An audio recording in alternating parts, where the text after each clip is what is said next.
дар дунё мардҳои муваффақ бисёранд, аммо шумораи занҳои муваффақ ҳам кам нест. Дар дунё 2755 одамон миллиардер ҳастанд. 328 нафарашонро занҳо ташкил медиҳанд.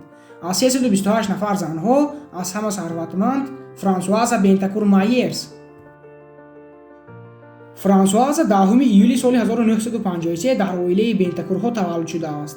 Бентакурҳо яке аз оилаҳои сарватмандтарин дар Фаронса ҳастанд. Франсуаза соли 2017 баъди вафоти модараш 42.2 миллиард долларро мерос мегирад ва кори модарашро дар ширкати L'Oreal давом медиҳад. Ӯ ҳоло соҳиби 33% саҳоми ширкати L'Oreal аст. ӯ дар муддати 4 сол 42.2 миллиард долларро ба 73.6 миллиард доллар табдил дод ва дар аввали соли 2021 ӯ аз ҳама зани бойтарин дар дунё гашт. Франсуаза бисёр корҳои хайриявӣ ҳам анҷом додааст ва боз нависанда ҳам аст. Франсуаза ба ғайр аз зани бойтарини ҷаҳон буданаш, дар рӯйхати аз ҳама одамони бойтарини ҷаҳон 20-ум ҷойро ишғол мекунад.